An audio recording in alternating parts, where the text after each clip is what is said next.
بسم اللہ الرحمن الرحیم۔ السلام علیکم دوستو، آج کی ویڈیو جو ہے وہ ڈاکٹر عافیہ صدیقی کے بارے میں ہے۔ ڈاکٹر عافیہ صدیقی کون ہیں؟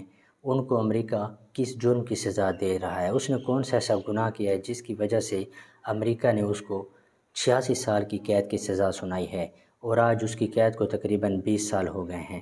اس نے کون سا ایسا گناہ کیا تھا کہ جس کی وجہ سے امریکہ اسے پاکستان سے اٹھا کر امریکہ میں لے گیا اور آج تک وہ جیل میں اپنی سزا کاٹ رہی ہے؟ تو جانتے ہیں اس ویڈیو میں۔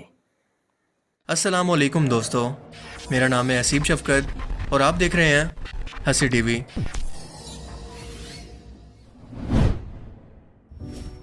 میرا دل تیزی سے دھڑک رہا تھا، میرا ذہن سوچنے کے قابل نہیں تھا، میرے جذبات میرے بس میں نہیں تھے، کیونکہ میں اپنی چھوٹی بہن عافیہ صدیقی کو پورے 20 سال کے بعد دیکھ رہی تھی، مگر اس حال میں کہ اس کے سامنے کے دانت ٹوٹے ہوئے تھے، سر پر چوٹ کی وجہ سے وہ ٹھیک سے سن نہیں پا رہی تھی۔ ہمارے درمیان ایک موٹی شیشے کی دیوار موجود تھی اور اس کے ساتھ ساتھ ہماری پل پل کی یہ ملاقات ریکارڈ بھی ہو رہی تھی۔ میں نہ اسے گلے مل سکتی تھی اور نہ ہی اس کے ہاتھ پکڑ کر آنسوؤں سے بھری اپنی آنکھوں سے لگا سکتی تھی۔ وہ مجھے کہہ رہی تھی کہ مجھے اس جہنم سے نکال لو۔ یہ وہ الفاظ ہیں جو ڈاکٹر عافیہ صدیقی کی بہن فوزیہ صدیقی نے 20 سال کے بعد کازویل نامی جیل کے نفسیاتی اسپتال میں منگل کے دن اپنی بہن سے 2.5 گھنٹے کی پہلی ملاقات کے بعد کہے۔ یہ ٹیکساس کے شہر فورٹ ورتھ کے اندر فیڈرل نفسیاتی جیل ہے جو کہ خطرناک خواتین قیدیوں کے لیے خاص طور پر بنائی گئی ہے۔ اب سوال یہ ہے کہ ڈاکٹر عافیہ صدیقی آخر کون ہے؟ وہ 20 سال سے آخر کس جرم کی سزا کاٹ رہی ہیں اور خود امریکی جج کے مطابق بے قصور ہونے کے باوجود 86 سال کی سزا آخر ان کو کیوں ملی؟ قوم کی اس بیٹی کو واپس لانے کے لیے آخر کسی بھی حکومت یا OIC نے کبھی کوئی انٹرسٹ کیوں نہیں لیا؟ عافیہ صدیقی جو کہ حالیہ صدی کی سب سے ذہین ترین عورتوں میں سے ایک تھی، آخر انہوں نے ایسا کیا دریافت کر لیا تھا جو کہ CIA نے انہیں دنیا کے انتہائی مطلوب دہشت گردوں کی لسٹ کے اندر اچانک سے شامل کر دیا؟ ایک ایسا سچ جو کہ میڈیا آپ کو کبھی بھی نہیں بتائے گا، وہی سچ ہم آج کی اس ویڈیو کے اندر جاننے والے ہیں۔ تو چلیے شروع کرتے ہیں۔ عافیہ صدیقی ایک نیورو سائنٹسٹ تھی۔ یہ 1990 میں امریکی ریاست ٹیکساس کے اندر اسٹوڈنٹ ویزا پر پڑھنے کے لیے گئی۔ انہیں صرف 2 ہی شوق تھے، ایک تو پڑھائی کا اور دوسرا اسلام کی تبلیغ کا۔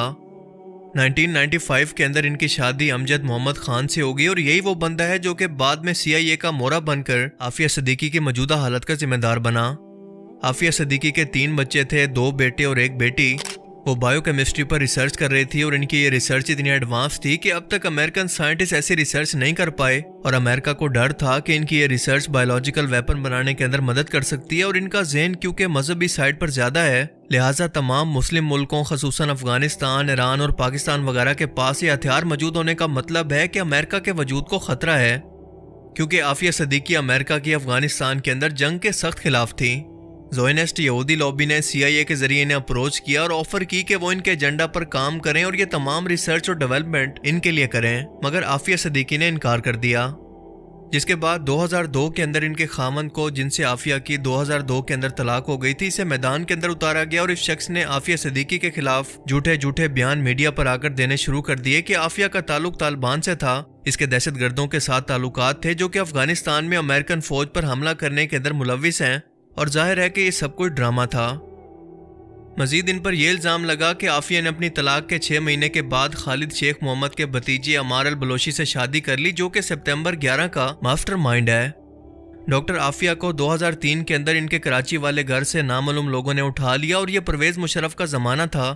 پرویز مشرف اپنی کتاب کے اندر اس بات کا اعتراف کرتے ہیں کہ میں نے امریکہ کو انتہائی مطلوب افراد پکڑ کر پیش کیے، جن کے اندر ڈاکٹر عافیہ بھی شامل تھی۔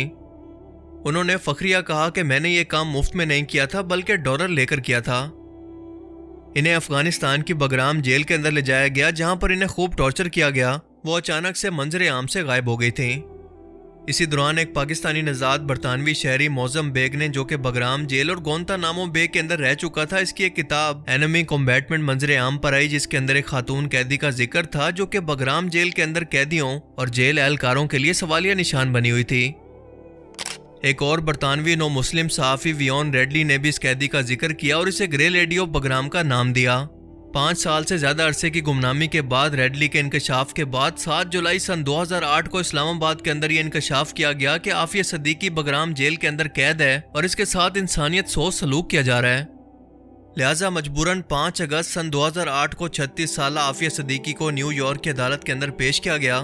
अमरीकी हुकाम के मुताबिक आफिया सदीकी को 17 जुलाई 2008 को अफगान सिक्योरिटी फोर्सेस ने गवर्नर गजनी के दफ्तर के बाहर से ऐसे दस्तावेजात जिनके अंदर बम बनाने की हिदायत दर्ज थी और कुछ केमिकल वेपन बनाने के लिए इंग्रेडिएंट्स के साथ गिरफ्तार किया गया। मजीद उन पर यह इल्जाम लगाया कि उन्होंने बगराम जेल के अंदर अमरीकी फौजियों पर गोली चलाई, जिसके जवाबी हमले के अंदर वो शदीद जख्मी भी हुई। इन बेबुनियाद मुकदमों को बुनियाद बनाकर इन्हें 86 साल की कैद की सजा सुनाई गई और यूं 20 साल गुजर गए।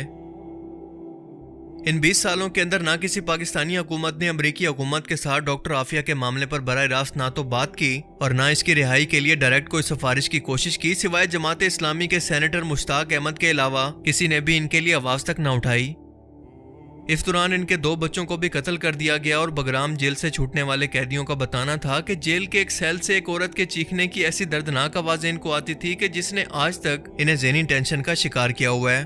आप इसी से अंदाजा लगा सकते हैं कि अमरीकियों ने डॉक्टर आफिया पर कितना जुल्म किया होगा। यहूदी जो कि अमेरिका पर कब्जा किए बैठे हैं, ये अपने हर मुखालिफ को मार देते हैं, मगर आफिया की रिसर्च इतनी पावरफुल थी कि इन्होंने आफिया को मारने का कदम नहीं उठाया, बल्कि सिर्फ तशद्दुद और टॉर्चर करते रहे कि किसी तरह से आफिया वो फार्मूला इनको दे दे। मगर पहाड़ की तरह मजबूत सब्र रखने वाली इस खातून ने अपनी जबान तक नहीं खोली। इन लोगों ने आफिया के साथ पढ़ने वाले इंडियन हिंदू स्टूडेंट्स को भी भेजा कि वो आफिया से इसकी रिसर्च के बारे में मालूमात लें, और आफिया को पता था कि अगर ये रिसर्च मैंने दे दी तो उसके बाद ये लोग मुझे मार देंगे और इस खतरनाक फार्मूले को मुसलमानों के खिलाफ इस्तेमाल करेंगे। इसलिए आफिया ने इनको भी खाली हाथ वापस भेज दिया। अमरीकी चाहते थे कि अगर आफिया अपनी रिसर्च हमें नहीं देती तो ये किसी और के भी काम ना आ सके, इसीलिए उन्होंने आफिया पर इतना जुल्म और तशद्दुद किया कि वो ज़हनी तौर पर मफलूज हो जाएं। 2013 तक अमरीकी मुकम्मल तौर पर डॉक्टर आफिया से मायूस हो चुके थे और बराक ओबामा ने भी इशारा दे दिया था कि अगर पाकिस्तान हमें खत लिखता है तो हम डॉक्टर आफिया को छोड़ देंगे, मगर नवाज शरीफ ने अपने ज़ाती मफाद के लिए कोई कदम नहीं उठाया। इमरान खान ने भी इलेक्शन से पहले ये कहा था कि अगर इनको हुकूमत मिलती है तो वो डॉक्टर आफिया को वापस पाकिस्तान लेकर आएंगे और इस पर काम भी शुरू किया गया, मगर इनके टाइम के अंदर कोरोना, इंडियन अटैक और सियासी मुखालफत जैसे अपने मसलों के अंदर उलझने की वजह से ऐसा ना हो सका। डॉक्टर आफिया की बड़ी बहन डॉक्टर फौजिया सदीकी और सेनेटर मुश्ताक अहमद की आफिया सदीकी से यह मुलाकात एक बरतानवी वकील क्लाइव स्टैफर्ड स्मिथ की कोशिशों से 20 साल के बाद पहली बार हुई, और क्लाइव अमेरिका के अंदर ह्यूमन राइट्स वायलेशन के नतीजे के अंदर गुआंतानामो बे या इफ जैसे और जेल के नाम पर हुकूमत खानों से बेकसूर कैदियों की रिहाई के लिए बिना किसी माली मदद के बगैर इनके मुकदमात लड़ते हैं। वो इंसानों के बुनियादी हकूक की मुहाफिज कई तंजीमों के रुकन भी रहे हैं। सेनेटर मुश्ताक अहमद खान के मदद मांगने पर क्लाइव ने गुआंतानामो बे से सैफुल्लाह पराचा के अलावा 2 और पाकिस्तानियों को पहले भी रिहाई दिलवाई थी। आफिया के वकील की हैसियत से वो डॉक्टर फौजिया और सेनेटर मुश्ताक अहमद के हमरा फोर्ट वर्थ की जेल गए और उन्होंने आफिया से इसकी रिहाई के लिए सलाह मशवरा भी किया। जब डॉक्टर आफिया मुलाकात के लिए कमरे में आई तो उन्होंने खाकी रंग का जेल का ड्रेस पहना हुआ था, इनके सर पर ऑफ वाइट रंग का स्कार्फ था। उन्होंने आते ही अपनी बड़ी बहन को बताया कि वो रोजाना किस किस अजाब से और अजियत से गुजरती हैं। वो बार बार अपनी वालदा और अपने बच्चों के बारे में पूछती रहीं। इन्हें अभी तक पता नहीं था कि इनकी वालदा फौत हो चुकी हैं। जेल हुकाम की तरफ से मुलाकातियों को यह हिदायत की गई थी कि आफिया को इनके बच्चों की तस्वीरें नहीं दिखानी। डॉक्टर आफिया की यादाश्त सलामत थी, पर वो ठीक से सुन नहीं पा रही थी और इनके सामने के दांत भी जेल के कैदी के हमले की वजह से टूट चुके थे। वो बार बार बिलक बिलक कर ये कहती रहीं कि खुदारा मुझे जहन्नुम से निजात दिलाएं। आफिया ने कहा कि जब मैं परेशान होती हूँ तो एक कुरानी दुआ का सहारा लेती हूँ जिससे मुझे बड़ा सुकून मिलता है, लेकिन मैं बार बार सोचती हूँ कि अल्लाह मुझे मुकम्मल दुआ कबूल करके इस जहन्नुम से निजात क्यों नहीं देता। क्लाइव के मुताबिक अगर पाकिस्तानी हुकूमत सीरियस होकर कोशिश करे तो डॉक्टर आफिया सदीकी की रिहाई मुमकिन है। इस रिहाई की 3 मुमकिन सूरतें हो सकती हैं। पहली तो ये कि मुकदमे के फैसले के खिलाफ नजर सानी की दरखास्त अमरीकी अदालतों के अंदर दायर की जाए, मगर ये बहुत ही मुश्किल और लंबा तरीन प्रोसेस है और वैसे भी न्यूयॉर्क की फेडरल अदालतों से किसी को रिलीफ मिलना बिल्कुल नामुमकिन सी बात है। पहले के रिकॉर्ड तो ये बताते हैं। दूसरी सूरत ये मुमकिन है कि हुकूमत पाकिस्तान कैदियों के तबादले के लिए कोशिश करे कि कोई अमेरिकन कैदी इनके हवाले कर दे और बदले में आफिया सदीकी को यहाँ मंगवा ले। तीसरी सूरत ये मुमकिन होगी कि अमरीकी अवान सदर के अंदर इंसानी हमदर्दी और आफिया की गिरती हुई सेहत के हवाले से दरख्वास्त दायर की जाए और इनकी रिहाई का मुतालबा किया जाए। इसके अलावा चौथा तरीका जो कि इंतहाई नतीजा खेज हो सकता है वो ये है कि हर नए सदारती इलेक्शन से 2 या 3 महीने पहले अमरीकी सदर बहुत से कैदियों की इंसानी हमदर्दी की बुनियाद पर रिहाई का हुक्म देता है। अगर हुकूमत पाकिस्तान सफारती तौर पर इनसे राब्ता करे तो ये रिहाई इंसानी हमदर्दी की बुनियाद पर मुमकिन है। पर इनके घर की औरतें क्योंकि महफूज हैं तो इन्हें डॉक्टर आफिया सदीकी से भला क्या लेना देना। और दूसरा, खुद पाकिस्तान के अंदर घरों में घुस घुस कर कानून नाफिज करने वाले इदारे खवातीन की जो तवलील कर रहे हैं वो किस मुंह से इनके हक के लिए आवाज उठा सकते हैं, क्योंकि यहाँ पर तो खुद ही इंसानी हकूक की धज्जियां बखेरी जा रही हैं। पर हम लोग मिलकर सोशल मीडिया पर इसके मुतालिक आवाज उठाकर इस कौम और हुकूमत की गैरत को झंझोड़ सकते हैं कि शायद कि तेरे दिल में उतर जाए मेरी बात, वरना कल को एक और आफिया सदीकी आपके घर से भी रातों रात गायब हो सकती है। बाकी आप इस बारे में क्या सोचते हैं, अपनी कीमती राय का इजहार कमेंट सेक्शन में जरूर करें। अब मैं मिलूंगा आपसे एक ऐसी नई इंटरेस्टिंग वीडियो में, तब तक के लिए अपना बहुत सा ख्याल रखिएगा। Thanks for watching this video. अल्लाह हाफिज। ये थी डॉक्टर आफिया सिद्दीकी की स्टोरी। आपने देखा कैसे बेगुनाह उसको पकड़ के ले गए अमेरिका वाले, और उस पे आज तक तशद्दुद और जुल्म हो रहा है। उनको 86 साल की कैद सुनाई गई है।